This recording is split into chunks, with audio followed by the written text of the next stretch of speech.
Fala aí pessoal, sejam muito bem-vindos a mais um vídeo do Biologia Direta, Biologia Sem Enrolação. Nesse vídeo de hoje nós iremos falar sobre os primeiros vermes, tá? São esses caras que vocês estão vendo aí.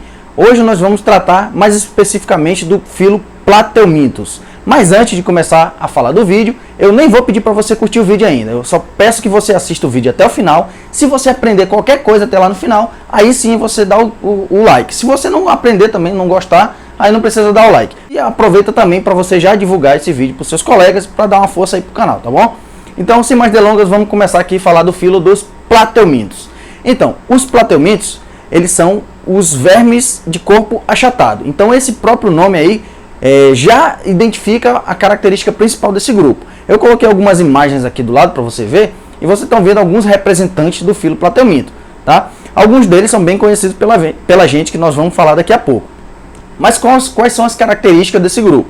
A primeira característica principal deles é em relação ao ambiente que a gente encontra. Então a gente pode encontrar os Plateuminthus aí, principalmente em ambiente aquático e terrestre úmido.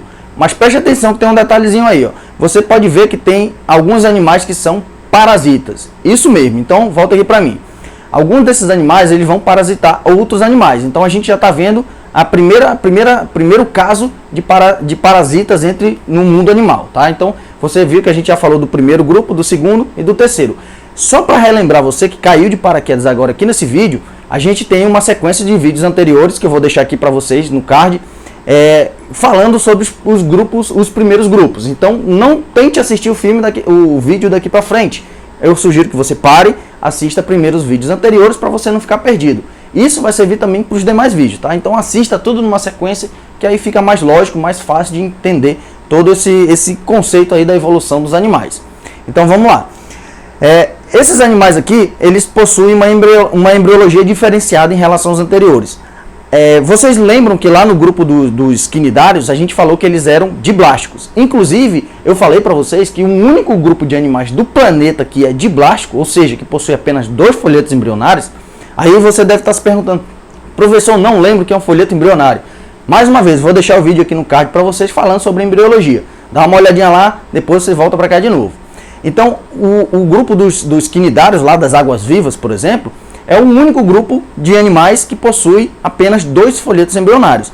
A partir daqui desse grupo dos Plateuminthus, você já vai ver uma evolução, um salto evolutivo em relação aos folhetos embrionários. Você vai ver que esse grupo agora já possui 3 folhetos embrionários, que são endoderma, mesoderma e o ectoderma. Apesar de ter 3 folhetos embrionários, esse grupo ainda é acelomado, gente. Então presta atenção, não é porque eles têm 3 folhetos embrionários que eles já vão ter um celoma ou um pseudoceloma. Então esse grupo aqui, apesar dele já ter os 3 folhetos embrionários, ele ainda é acelomado, tá? Então, diferente dos grupos anteriores, ele já começa a ter um terceiro folheto embrionário ali, que vai dar origem a algumas estruturas que nós veremos lá na frente. Esses animais aqui, eles também são protostômios, ou também chamado de protostomados. O que significa isso? Quando a gente está vendo a embriologia lá do animal, quando a gente está vendo o início da formação dele, ele vai passar por algumas fases, né? Conforme eu mostrei no vídeo anterior que eu deixei no card para vocês. Então, essas fases, uma dessas fases é a formação da blástula.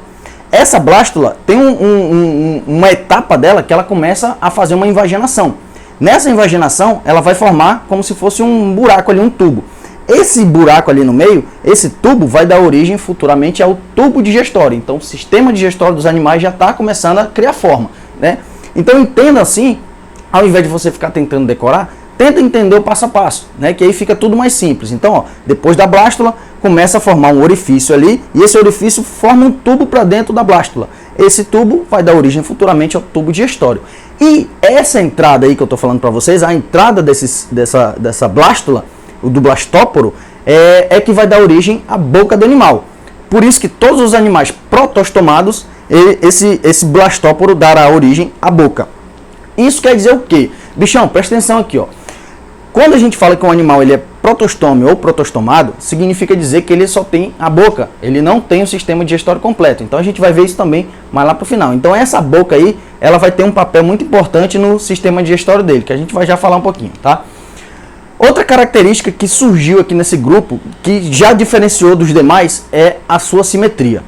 Até então, nos 2 grupos anteriores, a gente viu que a simetria era do tipo radial. Ou seja, a simetria radial é aquela que a gente não consegue determinar qual é o lado do animal, tá? Então, com uma simetria radial, você não consegue definir qual é o lado esquerdo, o lado direito, a frente, a parte de trás, né? Então, lembra lá do exemplo que eu dei para vocês da bola. Uma bola de futebol, por exemplo, você não sabe qual é o lado esquerdo, qual é o lado direito da bola, porque ela tem uma simetria do tipo radial. Aqui no grupo dos plateumintos, a simetria já será bilateral. Essa simetria bilateral, o próprio nome está sugerindo aí, o animal terá dois lados. Com esse animal tendo esses dois lados, a gente já consegue desenvolver algumas características que também terão relação com essa evolução desse animal um pouco mais lá na frente. Em relação ao sistema digestório, esse cara aqui ele já tem sistema digestório, como eu falei para vocês. Grupos anteriores não tinham. Ele já tem o sistema digestório porque ele é um animal protostomado. Então, esse tubo digestório aí, como ele está em formação ainda, ele ainda não é um tubo completo. Tá? É um sistema digestório incompleto.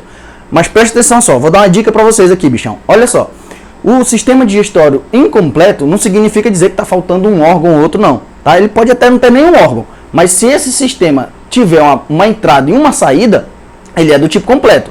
Nesse caso aqui é do tipo incompleto, ou seja, está faltando um dos dois. Nesse caso, falta a saída. Sendo assim, todos os plateumintos, eles só possuem boca.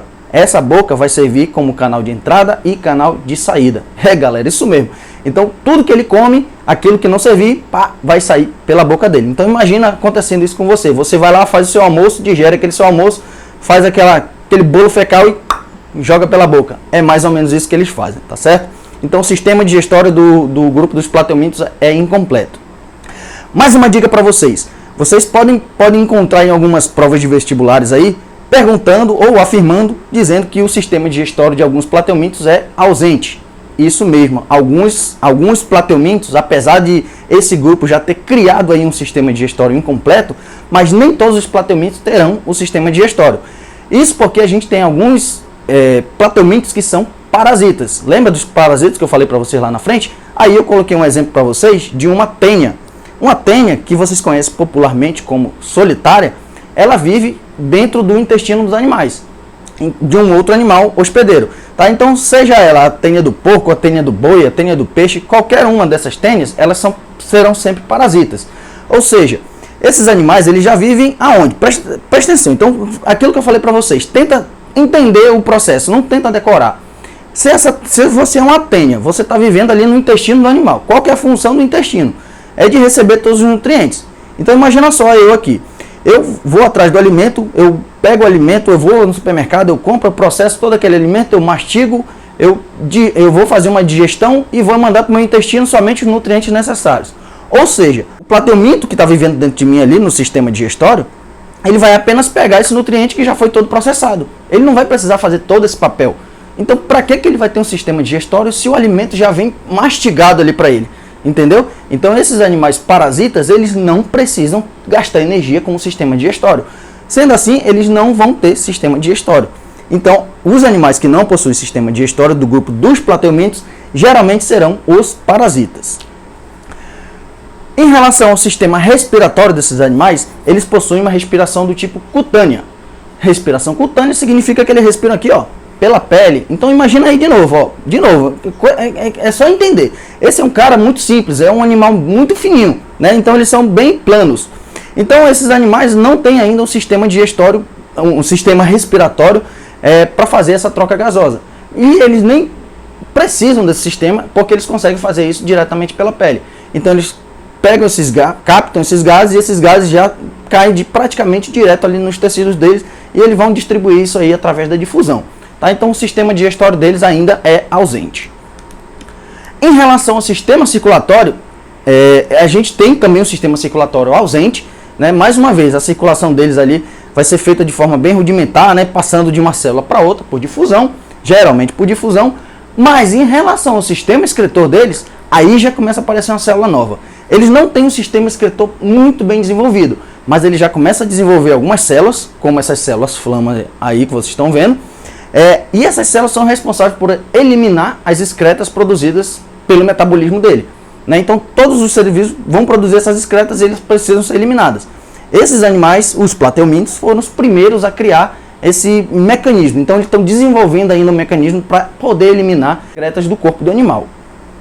Em relação ao sistema nervoso, aí a gente já tem um sistema nervoso bem rudimentar lá no grupo anterior, né? Lembra que ali a gente tinha algumas células dispersas pelo corpo do animal. Aqui ainda essas células já ainda são um pouquinho dispersas através de gânglios. Esses gânglios, eles são unidos aí por uma rede de nervos, né? A gente já viu que isso aqui via do grupo anterior. Mas qual que é a ideia aqui?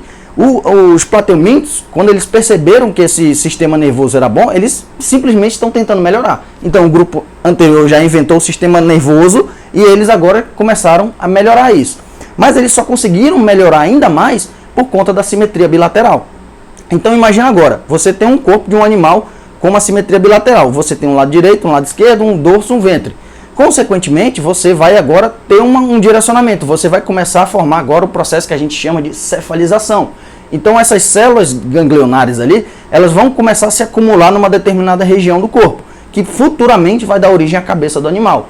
Então, graças a essa simetria bilateral, a gente já consegue direcionar essas células do sistema nervoso para uma determinada região. Que nada mais esses gânglios nada mais são do que uma reunião de células nervosas, né? Então, graças a essa rede de células nervosas, elas vão se ajustando com o tempo e melhorando cada vez mais, e assim o próximo grupo tende a evoluir, dependendo de cada característica. Aqui eu coloquei para vocês uma imagem maior, mostrando aí justamente o sistema excretor e o sistema nervoso de uma planária, de um platelminto desse grupo aí dos vermes achatados. Falando agora de reprodução, bichão, a gente vai ver aqui que as planárias, de forma geral, na verdade os platelmintos de forma geral, eles têm dois tipos de reprodução, tanto reprodução assexuada como reprodução sexuada. Então bota uma coisa na cabeça de vocês, geralmente os alunos confundem reprodução assexuada com sexuada, isso porque eles tentam imaginar a forma com que os animais se encontram ali para fazer a reprodução. Na verdade, o que você tem que entender, para nunca mais esquecer sobre tipo de reprodução, é que você tem que compreender a transmissão de gametas, né? Porque esses gametas vão estar transmitindo os genes dos animais. Então entenda o seguinte, quando a gente fala de reprodução assexuada, o prefixo A aí nos termos biológicos significa dizer que não tem alguma coisa. Então você não vai ter a troca de gametas. No caso da reprodução assexuada, não existe a troca genética. Se você não está trocando gametas, não tem como trocar genes. Sendo assim, esses animais que forem surgindo através de reprodução assexuada, geralmente serão cópias dos pais. Ou seja, são clones. Não são seres vivos diferentes, são seres vivos iguais. Aí aqui eu coloquei um exemplo para vocês da fragmentação da planária. Se você pegar uma planária e cortar ela em várias partes, cada partezinha dessa da planária vai dar origem a uma planária nova. Ou seja, você está vendo que não tem variação genética aí, né? Na verdade, essas novas planárias, elas são a cópia da primeira planária. Então você está fazendo vários clones dessa primeira planária. Então não há uma variabilidade genética caracterizando aí o tipo de reprodução assexuada. Já na reprodução sexuada, nós teremos já essa troca de gametas. Obrigatoriamente você tem que ter a troca de genes aí, né? Vai ter uma variabilidade genética como consequência dessa troca de gametas. Aqui quando a gente fala em troca de genes, a gente fala aqui de dois tipos de reprodução. Você tem a fecundação e você tem a autofecundação nesse grupo. Vamos falar aqui da fecundação. A fecundação, eu coloquei um exemplo aqui para vocês do xistossoma. Esse xistossoma aqui, quando a gente vai ter uma aula específica para falar só sobre as doenças causadas por vermes, tá? Mas eu vou logo adiantar uma informação importante aqui para vocês, que o xistossoma, apesar dele ser um verme cilíndrico, ele é um plateuminto, tá? Mas ele é considerado plateuminto justamente porque ele tem essas características que eu estou numerando aqui para vocês. Não é só pelo fator dele não ser um verme achatado. Ele não é verme achatado, mas ele é uma exceção dentro dos plateumintos. Esses animais aqui, eles vão fazer reprodução, vão fazer a fecundação no caso, reprodução sexuada através da fecundação. Sendo assim, eles são animais dioicos. O próprio nome está sugerindo, di-dois, né? Então ele vai ter um macho e uma fêmea diferentes um do outro. Então imagina você aí, na nossa espécie, no caso, a gente tem um homem e tem uma mulher. Então, como nós somos seres bem diferentes, nós somos considerados dioicos. Quando você junta esse macho com essa fêmea, você consegue trocar gametas. Então, a fêmea vai produzir os gametas femininos, o macho vai produzir os gametas masculinos. Assim, você consegue ter uma reprodução através da fecundação, uma reprodução sexuada. Já no caso da autofecundação, a gente tem aí o exemplo das tênias, no caso, né? Eles já são considerados animais monóicos, ou seja, que é um animal monóico. O próprio nome está sugerindo de novo. Então olha esse prefixo aí, mono tem a ver com um. Esse único animal, ele possui os dois tipos de gametas. Então no mesmo animal ele produz gameta masculino e gameta feminino. Isso quer dizer o quê? Em outras palavras, todos esses animais monóicos eles são hermafroditas, né? Então eles possuem os dois sexos no mesmo indivíduo. No caso aqui da tênia, as últimas proglótides dela vão estar maduras, vão estar se reproduzindo e vão sendo eliminadas nas fezes da pessoa. Então a pessoa que está contaminada fica eliminando os ovos junto com as fezes, e aí outra pessoa que consumir essas fezes de alguma forma vai ingerir esses ovos, dando origem a novas tênias dentro do corpo dele, e assim sucessivamente, assim que se completa o ciclo. Mas nós teremos uma aula específica só sobre as doenças causadas por verme, tá? Agora eu quero falar uma coisa importante para vocês. O bichão aí você já deve ter visto alguma vez na vida, né, uma imagem dessa aqui no livro de vocês, ou mesmo em alguma prova. Pode ser que alguém cobre isso aqui na prova de vocês como pegadinha, tá? Então, olha só, esse cara que vocês estão vendo aí é a planária. A planária, você está vendo que tem dois indivíduos aí. Automaticamente, quando você vê dois indivíduos cruzando, você logo pensa que eles são animais dioicos, né, que eles estão fazendo uma fecundação. E na verdade, a planária, ela é hermafrodita. Toda planária vai ser hermafrodita. Aí você deve estar perguntando aí, mas professor, como é que elas estão fecundando aí? É porque cada planária dessa, ela está fazendo o que a gente chama de fecundação cruzada. Então, imagina aí, olha para essa imagem aí. A planária A vai colocar os gametas masculinos na planária B. A planária B vai colocar os gametas masculinos dela na planária A. Ou seja, elas estão fazendo uma inversão aí, né? As duas têm um sistema masculino e feminino, mas cada uma está recebendo os gametas masculinos da sua outra parte, tá? Sendo assim, as duas planárias vão ficar grávidas, vamos dizer assim, entre aspas, né? As duas vão poder gerar os filhotes. Então elas vão colocar esses filhotes aí numa árvore, numa folha, alguma coisa, e esses filhotes vão se desenvolvendo e vão viver livremente, tá? Mas entenda uma coisa, as planárias elas são monóicas, mas elas fazem fecundação, tá? Apesar de serem monóicas, elas realizam a fecundação e não fazem a autofecundação, tá? Então não generalize isso daí para os indivíduos monóicos. Então nem todo animal monóico vai fazer a autofecundação, tá? Para finalizar, nós vamos aqui o nosso cladograma que a gente está terminando. Então nós já vimos aí o grupo dos poríferos, que tem a característica principal de não possuir nenhum tipo de tecido, por isso eles são caracterizados como parazoários. O próximo grupo, que é o grupo dos quinidários, já são diblásticos, então eles têm aí dois folhetos embrionários. Então uma característica importante deles, eles já possuem tecidos, por isso eles são eumetazoários e possuem dois folhetos embrionários. O próximo grupo, que é o de hoje, são os plateumintos. Então eles já são animais triblásticos. Apesar de serem triblásticos, eles são acelomados ainda, tá? Além de serem acelomados, eles são protostomados. Significa dizer que o blastóporo dá origem à boca. Então, por hoje a gente finaliza isso aqui, tá bom? E sem esquecer de deixar nosso salve da semana aí para nossa querida Gabi e para o nosso Otávio Ribeiro, tá? Que deixaram lá nos comentários o pedido para ter o salve aqui, e eu tô deixando aqui para vocês. Se você quiser um salve, você deixa aqui embaixo nos comentários como você quer ser chamado, que eu deixo para você. Se você tiver alguma dúvida, também deixa aí nos comentários. E agora, se você aprendeu alguma coisa aqui durante a aula, pode deixar o like aí pra gente, tá? Compartilha esse vídeo para dar uma força aí pro canal. Se você gostou, curte o vídeo, curte o canal, bate no sino e até a próxima.